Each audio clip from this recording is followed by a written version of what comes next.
Smoky over here. Don't know why it's so smoky. You never know with these things. Big trucks coming, so take a second.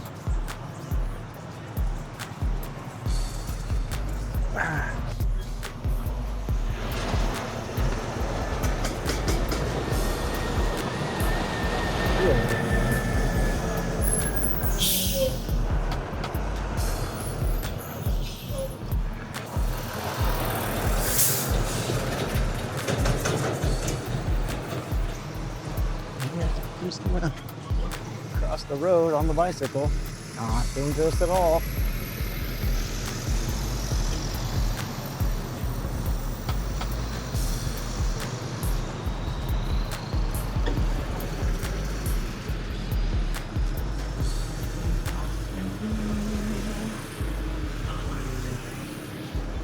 I think I can go. Alice, you going slower than me? I don't know.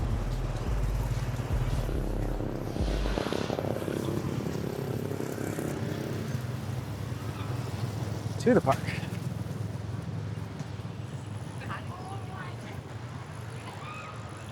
All right, we'll just go this way. All right. I've been missing doing this.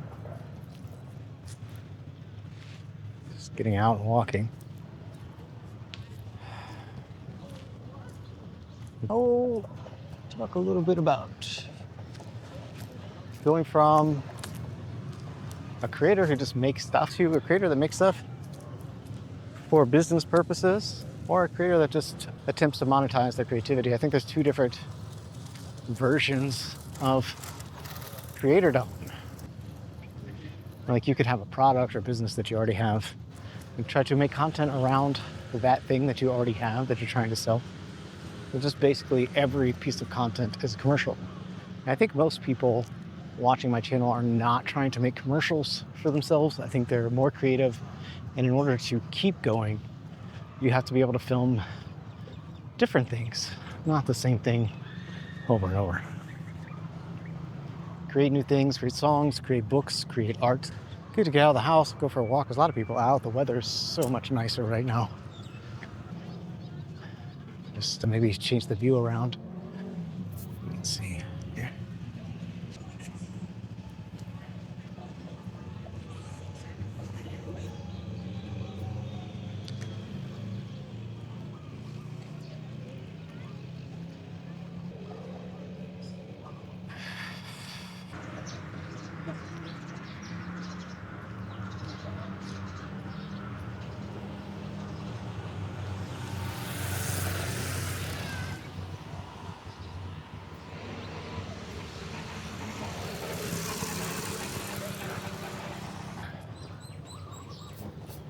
This tree is very beautiful, minus the garbage cans. Yeah, so I think there's like 3 types of creators that make money from their content.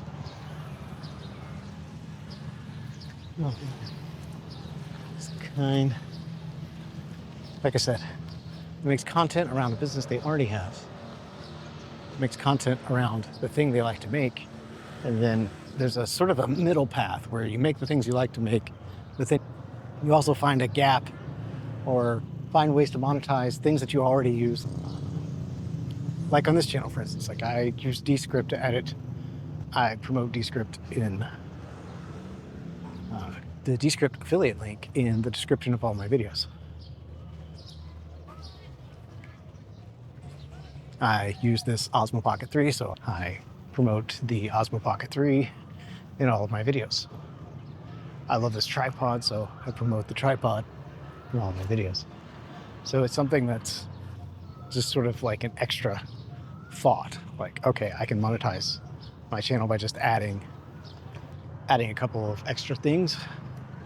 And then there's like this in-between path where it's like, okay, so now I've made the thing, and now I'm teaching you how to make the thing. And so you're starting to go closer to creating a product. But I think there's like a process to this. It's like, I'm teaching you how to make the thing that I made.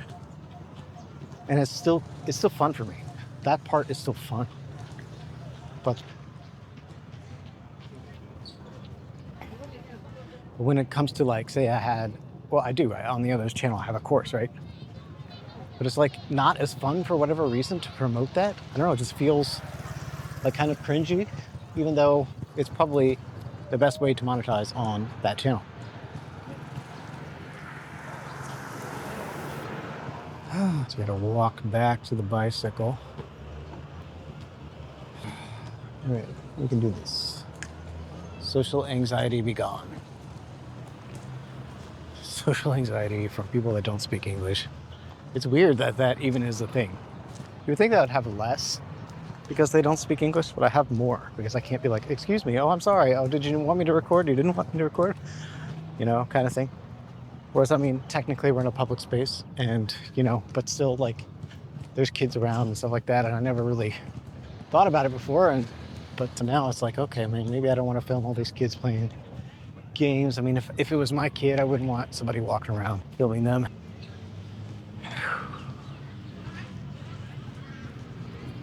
So the podcast is wrapping up the season, and the whole first season is just about getting unstuck. If you guys get to the end of the podcast and you're like, I want more of this stuff, like, please get the book. Something is not wrong with you. Everything is in there. The audiobook is basically a podcast, and it's everything I know that got me unstuck. So check that out. But I've been thinking a lot about redoing the book. I have this idea for a title in my mind and ways to make the book longer. Not longer in like fluff, but longer in the sense of like stories that are relevant to each process. I guess it does sound like fluff when I say it out loud, but it's not fluff, it's relevant, and our mind needs stories to remember things. So it's important. It's not like it's not important. So I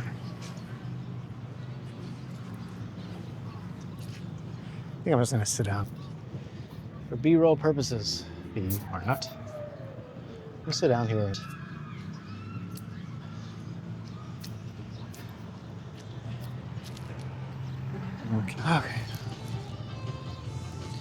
Okay. Check for ants and critters and things before you sit down here.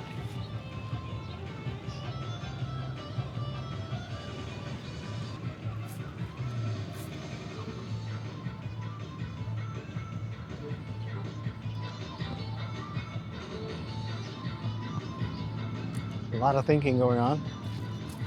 Silence.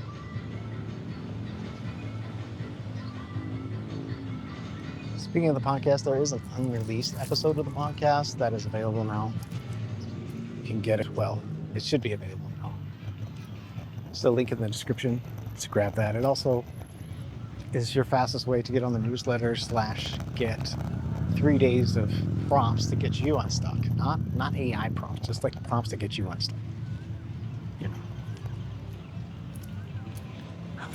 I've walked around the whole park. So to be a proper creator, entrepreneur person, you know, I have to come up with names for all these 3 business types so that they're like proprietary, you know, and nobody can look up like, oh, a creator that's just being artsy, and a creator that's just trying to make a little money on the side, and a creator that's just creating for the purpose of advertising. I think there's, you know what I mean? And I really like the idea of the middle way on this, you know, kind of promoting your own products that also have to do with what it is that you're doing or recording or talking about. I think that's the best way. For me, anyway. And it was, like I said, there's all types of different people and different creators.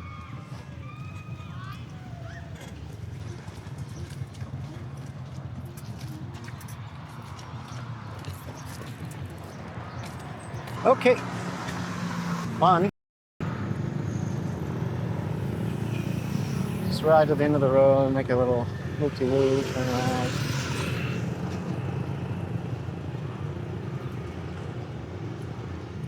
The colors on this thing, right? Really digging the HDR stuff. If you're curious about the HDR workflow, like if you have an HDR monitor, you have like a Mac or iPhone or something, and you're seeing the colors pop out of the screen, that's the HDR, high dynamic range. And that's because of the way that I export the files and because of the device that has the potential to record them. And so if you want to see my workflow for how I do that, still in Descript, which does not natively support HDR, but I use Descript in combination with DaVinci Resolve Studio. To be fair, you have to have that or another app that supports HDR.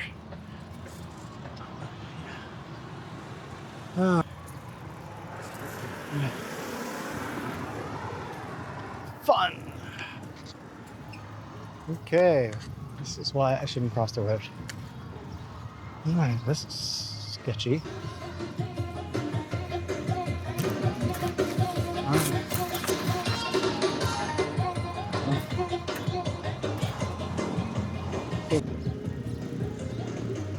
Definitely was right the first time when I did this on the night vlog to turn around the other way.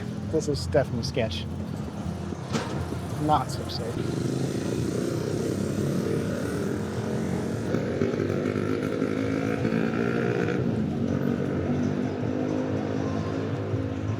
Okay, so let's see if we can, on the fly, come up with names for the different types of creator. We have the artsy creator, we have the hybrid creator, and we have the business creator. And the business creator, basically creating advertisements for their products, courses, services. All their videos have something to do with that, at least loosely. The artsy creator is creating art for the sake of art, something creative. Films, movies, fun TV shows, challenges, entertainment, art, like literal art, music, performances, plays. They're creating art for the sake of art. Fictional content, like fictional skits, things like that. And then the hybrid creator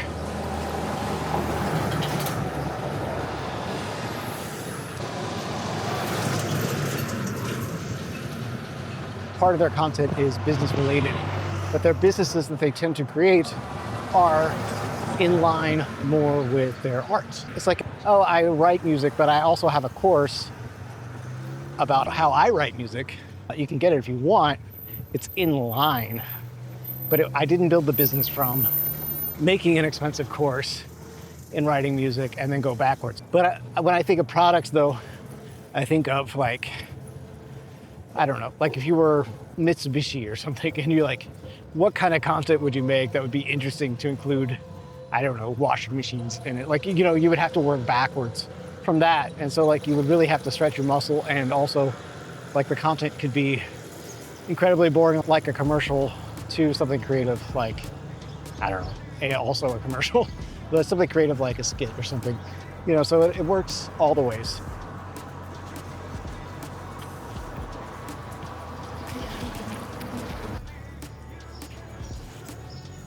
So yeah, it's just those three things, three types of businesses to think about.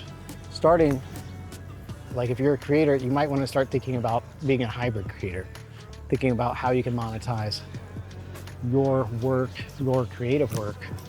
So it might be as simple as just like, if you're like literally an artist and you paint and you draw, making t-shirts with your best stuff. Like, hey, I drew this thing, and then also, hey, by the way, there's a t-shirt. And then you could promote your t-shirt on Shopify or whatever through YouTube. The same thing's true with music, kind of how I do it on the channel, right? Like it's real low key, but like in all my shorts, my music is in the background. If you get curious, like you hear a song or something tickles your ear or something, and you want to know what it is, you can just tap the sound in the shorts and you'll be able to listen to my music. So that's like a subtle hybrid way. And then I start encroaching on a more aggressive product way if I'm talking more about doing a tutorial for a specific product that I use. In that case, it's a little more business related creator. So I think you can do all of them. So a lot of business people get this like from the start, you know. But I hope I'm helping some more creative, artsy types of people figure out how to monetize, because there's just so many eyeballs. And artsy types are the best at holding attention and having eyeballs. So, oh, just remember, make a hard thing look easy and you'll win at life.